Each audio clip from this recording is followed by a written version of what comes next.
All right, let's talk about a legend. For decades, the Ferrari F50 has kind of been seen as, well, the ugly duckling, the unworthy successor, the supercar that was totally stuck in the shadow of its predecessor. But what if all of that is just wrong? Today, we're going to dive into the story of a car that wasn't a sequel at all. It was a revolution. For years, the F50 has been defined by just one thing, the fact that it wasn't the F40. But is that really the whole story? Or did we all kind of miss the point entirely? Okay, let's get into it. To really understand the F50, you've got to transport yourself back to the 90s. The F40 was basically a god, and the verdict on the F50 from a lot of people was pretty harsh. They saw it as less beautiful, less raw, just less. But as we're about to see, the actual spec sheet tells a very, very different story.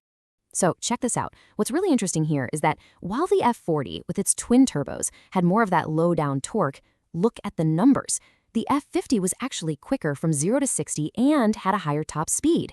It just did it in a totally different way. This wasn't about brute force. It was about high revving, naturally aspirated precision.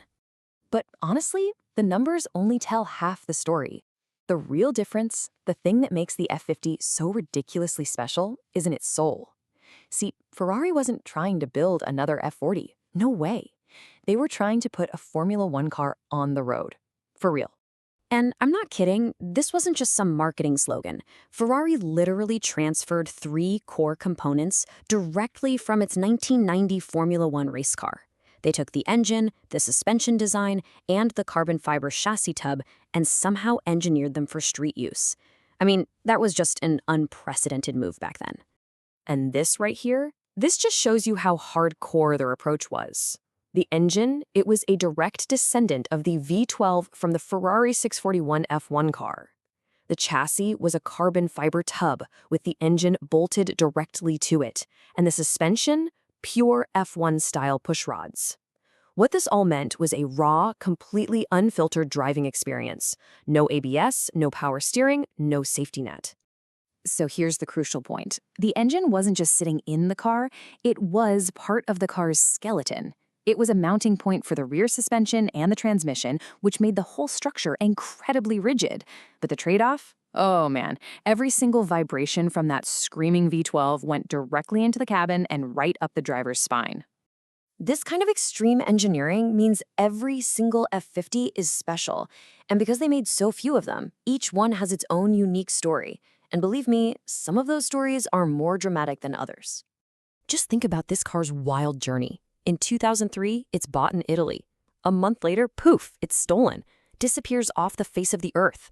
For 16 years, it becomes this ghost car, traveling the world with a fake VIN before suddenly popping up at the US-Canadian border.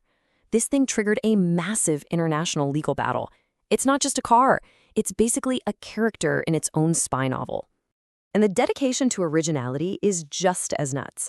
When restorers of the very first production F50, chassis number 001, needed to replace the seat fabric, they found out it was long discontinued.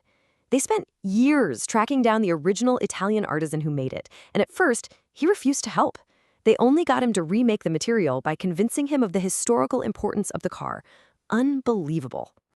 And remember, these stories matter so much because this is it. This is the total number of F50s ever made. That insane rarity makes every single car, every part, and every story just incredibly precious to the automotive world. So, with all this F1 tech and its legendary rarity, how should we really view the F50 today? Well, if you had any doubts, let's just say the market has made its decision. Loudly. This was the original sticker price back in the mid-90s. Now, that was a huge amount of money at the time, for sure. But it turns out it was just a fraction of what this car would become worth.